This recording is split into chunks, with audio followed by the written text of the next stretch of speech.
Good morning student. आपके unit first में मैंने दो क्वेश्चन बताए थे, एक सॉलिड स्टेट और एक गैसियस स्टेट, और आज हम सॉलिड स्टेट स्टार्ट करने जा रहे हैं। तो देखिए, कोई भी मैटर जो होता है, कोई भी सब्सटेंस जो होता है, उसकी तीन फिजिकल स्टेट होती है। एक होती है सॉलिड स्टेट, एक होती है लिक्विड स्टेट और एक होती है गैसियस स्टेट। पहली बात तो ये कि मैटर क्या होता है।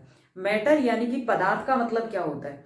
मैटर का मतलब ये होता है कि जिसका कुछ ना कुछ मास हो,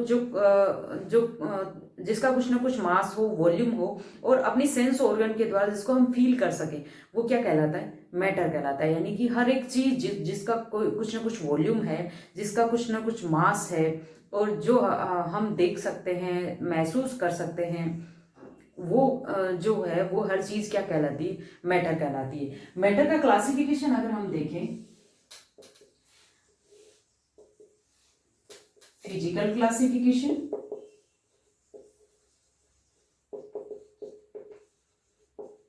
और केमिकल क्लासिफिकेशन।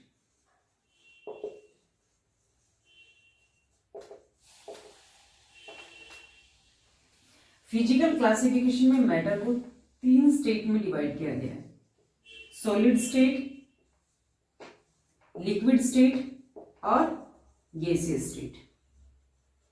ये क्लासिफिकेशन किस बेस पे किया जाता है, ये इस बेस पे किया जाता है कि मैटर के अंदर जो अवयवी पार्टिकल है, मैटर के जो अवयवी कण हैं, उन कणों के बीच में लगने वाले जो इंट्रामोलिकुलर फोर्स हैं वो किस लेवल के हैं। अगर मैटर के कॉन्स्टिट्यूएंट पार्टिकल के बीच जो इंट्रामोलिकुलर फोर्सेस लगते हैं वो बहुत ज्यादा स्ट्रॉन्ग लेवल के हैं, बहुत ज्यादा स्ट्रॉन्ग नेचर के हैं, तो वो जो मैटर होगा वो सॉलिड स्टेट में रहेगा। ठीक है। अगर कॉन्स्टिट्यूएंट पार्टिकल के बीच में जो इंट्रामोलिकुलर फोर्सेस काम कर रहे हैं वो बहुत ज्यादा स्ट्रॉन्ग नहीं है, तो जो मैटर होगा वो लिक्विड स्टेट में रहेगा। और अगर जो मैटर है उसके जो अवयवी कण हैं उनके बीच में जो इंट्रामोलिकुलर फोर्सेज हैं वो बहुत ही वीक है, यानी कि जो फोर्स ऑफ अट्रैक्शन लग रहा है पार्टिकल्स के बीच में वो बहुत ही वीक है, तो उस वजह से पार्टिकल क्या होंगे, दूर दूर होंगे। तो वो जो सिचुएशन होगी वो उसे हम क्या कहेंगे, मैटर की गैसियस स्टेट कहेंगे। तो सॉलिड स्टेट का क्या मतलब होता है, सॉलिड स्टेट का मतलब ये होता है कि वह अवस्था जिसमें पदार्थ के जो अवयवी कण होते हैं उनके बीच में लगने वाला जो अंतराण्विक बल है, जो इंट्रामोलिकुलर फोर्स है, वो बहुत ज्यादा प्रबल होता है, जिस वजह से पदार्थ जो होता है वो निश्चित आकार, निश्चित आयतन और निश्चित आकृति रखता है। वो अवस्था पदार्थ की ठोस अवस्था कहलाती है। लिक्विड स्टेट से क्या मतलब होता है, लिक्विड स्टेट का मतलब होता है कि जो मैटर है उसकी वो स्टेट जिसमें मैटर के जो कॉन्स्टिट्यूएंट पार्टिकल है उनके बीच में लगने वाला जो इंट्रामोलिकुलर फोर्स है वो बहुत ज्यादा स्ट्रॉन्ग नहीं होता है। इस वजह से इस स्टेट में मैटर जो है वो निश्चित, मैटर जो होता है वो निश्चित वॉल्यूम तो रखता है, यानी उसका वॉल्यूम तो जो है वो फिक्स होता है, लेकिन उसका जो आकार है, उसकी जो शेप है वो फिक्स नहीं होती है। और मैटर को इस स्टेट में मैटर को आप जिस बर्तन में रखोगे वो उसी का आकार ले लेगा। ठीक है। यानी कि लिक्विड स्टेट में क्या होता है, वह स्टेट जिसमें मैटर का निश्चित आयतन हो लेकिन आकार निश्चित नहीं हो, वो लिक्विड स्टेट कहलाती है। नेक्स्ट है गैसियस स्टेट। गैसियस स्टेट का मतलब है कि वो अवस्था जिसमें मैटर के कॉन्स्टिट्यूएंट पार्टिकल के बीच में इंट्रामोलिकुलर फोर्सेस जो होते हैं वो बहुत ही वीक होते हैं, जिसकी वजह से मैटर की ना तो कोई पर्टिकुलर शेप होती है, ना ही कोई पर्टिकुलर यानी कोई निश्चित वॉल्यूम होता है। वो अवस्था जो होती है वो मैटर की गैसियस स्टेट कहलाती है। ठीक है। अगर केमिकल क्लासिफिकेशन की मैं बात करूं तो केमिकल क्लासिफिकेशन के बेस पे मैटर को दो पार्ट्स में डिवाइड करते हैं, एक को हम कहते हैं प्योर और एक हम कहते हैं मिक्सर यानी इम्प्योर। जो प्योर सब्सटेंस जो होते हैं उनको हम फिर से दो पार्ट्स में डिवाइड करते हैं, एलिमेंट और कंपाउंड। और मिक्सर जो होते हैं उनको हम टू पार्ट्स में डिवाइड करते हैं, होमोजेनियस मिक्सर और हेट्रोजीनियस मिक्सर।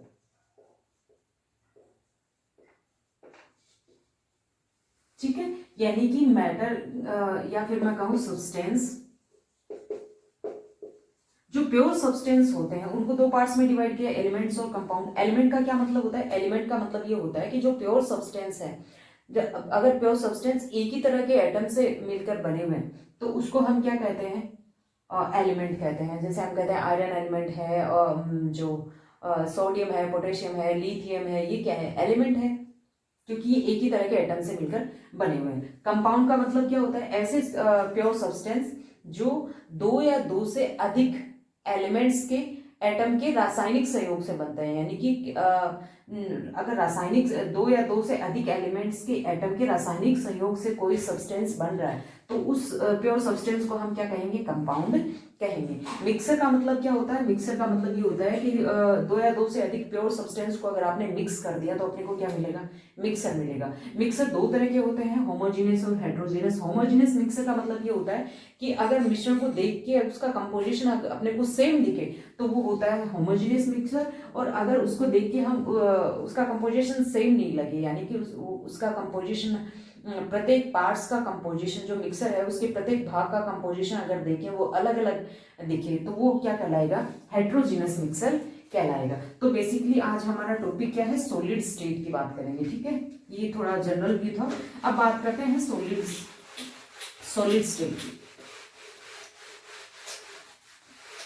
यानी कि सॉलिड स्टेट क्या है? सॉलिड स्टेट मैटर की वो अवस्था होती है जिसमें मैटर के अवयवी कणों के बीच में लगने वाला जो इंट्रामोलिकुलर फोर्स है वो बहुत ज्यादा प्रबल होता है, जिसकी वजह से मैटर के पार्टिकल्स जो होते हैं वो इस स्टेट में काफी पास उपस्थित रहते हैं, जिसकी वजह से इस अवस्था में मैटर की जो होती है वो जो मैटर की जो साइज है और जो शेप है और जो वॉल्यूम है वो क्या रहता है? फिक्स रहता है। और मैटर जब पार्टिकल्स बिल्कुल पास है तो इस स्टेट में मैटर क्या होता है? बिल्कुल रिजिड होता है और अनकंप्रेसिबल होता है, असंपीड्य होता है। ठीक है, यानी कि सॉलिड स्टेट की प्रॉपर्टीज अगर हम देखें तो सॉलिड स्टेट की बात करें तो ये वह अवस्था होती है जिसमें मैटर की निश्चित आयतन होता है, निश्चित द्रव्यमान होता है और निश्चित क्या होता है? आकार होता है।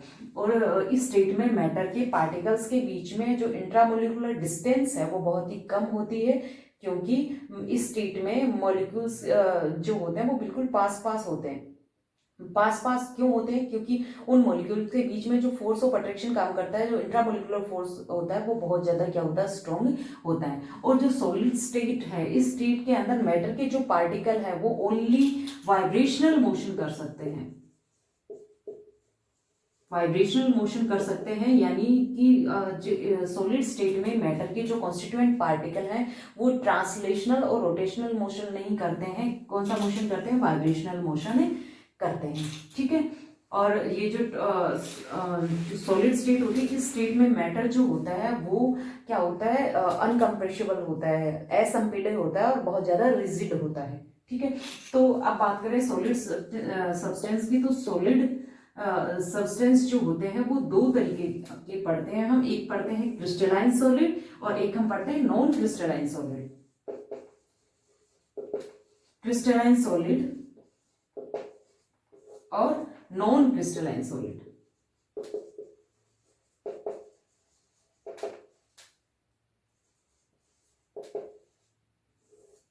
क्रिस्टलीय और अक्रिस्टलीय ठोस पदार्थ।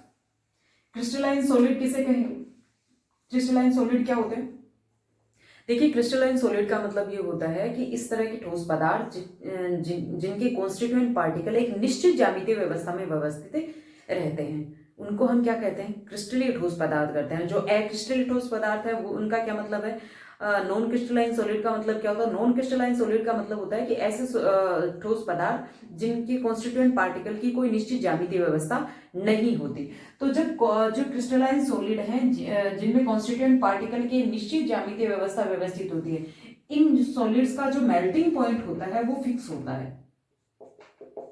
मेल्टिंग पॉइंट फिक्स होता है, यानी कि गलनांक बिंदु क्या होता है? इनका फिक्स होता है। जबकि नॉन क्रिस्टलाइन सॉलिड जो होते हैं इनका गलनांक बिंदु फिक्स नहीं होता, इनका मेल्टिंग पॉइंट फिक्स होता है। इसलिए इनका जो कूलिंग कर्व आता है वो नॉन कंटिन्यूअस आता है, इस तरह का कूलिंग कर्व होगा। अगर टेम्परेचर, टाइम के बीच में जो अगर इनका कूलिंग कर्व देखें तो जो क्रिस्टलाइन सॉलिड होते हैं उनका जो कूलिंग कर्व है वो नॉन कंटिन्यूस आता है, असतत आता है, जबकि क्रिस्टलाइन सॉलिड जो होते हैं उनका मेल्टिंग पॉइंट जो होता है वो फिक्स नहीं होता।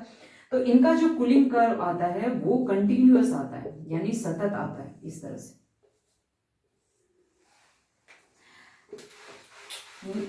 क्रिस्टलाइन सॉलिड की नेक्स्ट प्रॉपर्टी की बात करूं तो ये जो क्रिस्टलाइन सॉलिड होते हैं इनमें एनाइसोट्रोपिक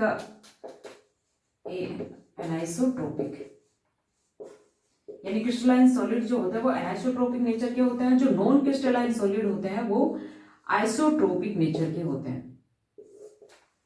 एनाइसोट्रोपिक का मतलब क्या होता है? एनाइसोट्रोपिक का मतलब ये होता है कि क्रिस्टलाइन सॉलिड में अगर हम अलग अलग डायरेक्शन में फिजिकल प्रॉपर्टीज की स्टडी करेंगे तो फिजिकल प्रॉपर्टीज का मान अलग अलग आएगा। आइसोट्रोपिक का मतलब ये है कि अगर किसी सॉलिड के अंदर अलग अलग डायरेक्शन में हम फिजिकल प्रॉपर्टीज की स्टडी करें तो वो फिजिकल प्रॉपर्टीज का मान क्या आएगा? सेम आएगा। तो वो किस में होता है? नॉन क्रिस्टलाइन सॉलिड में होता है। यानी नॉन क्रिस्टलाइन सॉलिड में अगर हम अलग अलग डायरेक्शन में उनकी फिजिकल प्रॉपर्टीज देखेंगे तो सेम आएगी, जबकि क्रिस्टलाइन सॉलिड में अगर अलग अलग डायरेक्शन में फिजिकल प्रॉपर्टीज देखें तो वो क्या आती है? अलग अलग आती है। यानी क्रिस्टलाइन सॉलिड जो होते हैं वो एनाइसोट्रोपिक नेचर के होते हैं और नॉन क्रिस्टलाइन सॉलिड जो होते हैं वो आइसोट्रोपिक नेचर के होते हैं। इसमें एक्सेप्शन है, यानी कि जो क्यूबिक टाइप की स्ट्रक्चर रखते हैं वो क्या होते हैं? आइसोट्रोपिक नेचर के होते हैं। यानी कि क्यूबिक टाइप की क्रिस्टलाइन स्ट्रक्चर जो रखते हैं वो वाले सॉलिड जो होते हैं वो आइसोट्रोपिक नेचर के होते हैं। एनाइसोट्रोपिक को हम बहुत अच्छे से एक्सप्लेन करने के लिए मैं देखो एक एग्जांपल लेती हूँ, यानी कि डायग्राम के थ्रू इसको एक्सप्लेन करती हूँ।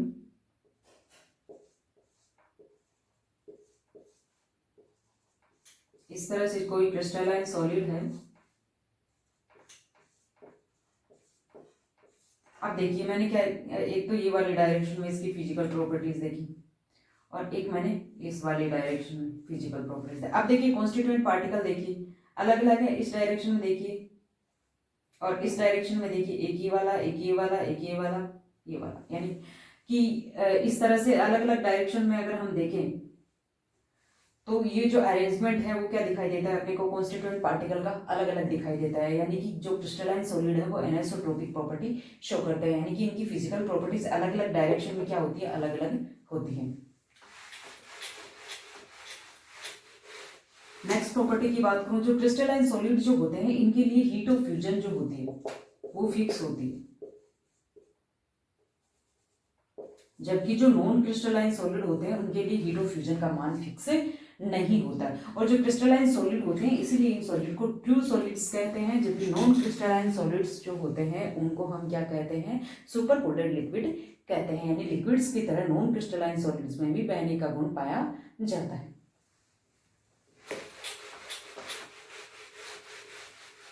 अब हम बात करते हैं क्रिस्टल लैटिस या स्पेस लैटिस। क्रिस्टल लैटिस या स्पेस लैटिस। क्रिस्टल लैटिस या स्पेस लैटिस का क्या मतलब होता है? देखिए जो क्रिस्टलाइन सॉलिड्स होते हैं, अभी मैंने बताया क्रिस्टलाइन सॉलिड्स किसको कहते हैं कि ऐसे सॉलिड जिसमें जो अवयवी कण जो होते हैं, ऐसे सॉलिड जिनके अवयवी कणों की निश्चित ज्यामितीय व्यवस्था होती है उसको हम क्या कहते हैं? क्रिस्टलाइन सॉलिड कहते हैं। तो अब हम बात करें कि जो क्रिस्टल लैटिस होते हैं या स्पेस लैटिस होते हैं वो क्या होते हैं? क्रिस्टल लैटिस या स्पेस लैटिस का मतलब ये होता है कि किसी भी क्रिस्टल के जो अवयवी कण होते हैं वो निश्चित ज्यामितीय व्यवस्था में व्यवस्थित होकर एक निश्चित ज्यामिति बनाएंगे और ये जो ज्यामितीय व्यवस्था होगी ये बार बार रिपीट होगी, तो इसको हम क्या कहेंगे? क्रिस्टल लैटिस या स्पेस लैटिस कहेंगे। तो अब हम बात करें यूनिट सेल की। यूनिट सेल का क्या मतलब होता है? यूनिट सेल का मतलब ये होता है कि जो क्रिस्टल लैटिस है उसका एक छोटे से छोटा पार्ट जो उस क्रिस्टल के अंदर बार बार रिपीट हो रहा है उसको हम क्या कहेंगे? यूनिट सेल कहेंगे। ठीक है, तो यूनिट सेल या एकक कोशिका का क्या मतलब हुआ? यूनिट सेल या एकक कोशिका का मतलब ये हुआ कि क्रिस्टल लैटिस का छोटे से छोटा वो पार्ट जो लैटिस में बार बार रिपीट होता है उसे हम क्या कहते हैं? यूनिट सेल कहते हैं। और क्रिस्टल लैटिस किसे कहते हैं? क्रिस्टल लैटिस का मतलब ये होता है कि किसी भी क्रिस्टल के जो कॉन्स्टिट्यूएंट पार्टिकल्स होते हैं वो स्पेस में एक निश्चित ज्यामितीय व्यवस्था बनाते हैं और ये ज्यामितीय व्यवस्था बार बार रिपीट होती रहती है, तो इसे हम क्या कहते हैं? क्रिस्टल लैटिस कहते हैं। अब हम बात करते हैं पार्ट्स ऑफ यूनिट सेल या फिर मैं कहूँ पार्ट्स ऑफ क्रिस्टल, यानी एक कोशिका की जो पार्ट्स हैं उनके बारे में बात करेंगे, यूनिट सेल या क्रिस्टल। देखिए यूनिट सेल के पार्ट्स हैं, एक तो होता है फेस यानी फलक, एक होता है एज किनारा, एक होता है कॉर्नर यानी कोना, और एक होता है इंटरफेसियल एंगल, इंटरफेसियल एंगल। मान लीजिए ये कोई यूनिट सेल है या कोई क्रिस्टल है,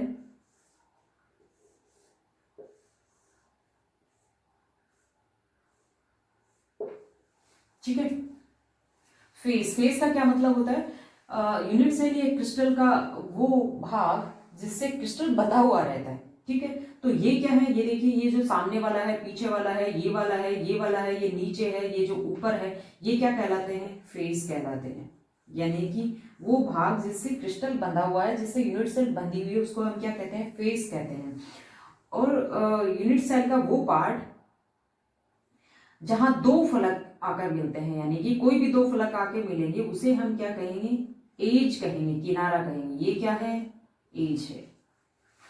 और यूनिट सेल का वो पार्ट या क्रिस्टल का वो भाग जहां दो से अधिक फलक मिलता है, देखिए ये वाला क्या है, कॉर्नर कहलाएगा, उसे हम क्या कहेंगे, किनारा कहेंगे। यूनिट सेल का वो पार्ट जिस जहां पे दो से अधिक फलक मिलते हैं, उसे हम क्या कहेंगे, कॉर्नर या कोना कहेंगे। इंटरफेसियल एंगल का मतलब क्या होता है, इंटरफेसियल में एंगल का मतलब होता है किन्हीं भी दो फेसेस के बीच का जो एंगल है, किन्हीं भी दो फलकों के बीच का।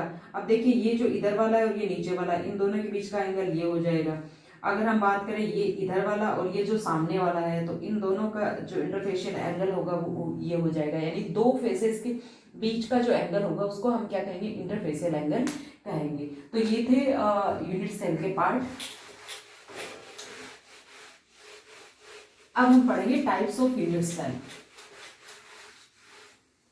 टाइप्स ऑफ यूनिट सेल हम नेक्स्ट लेक्चर में पढ़ेंगे। आज के लिए इतना ही। Thank you.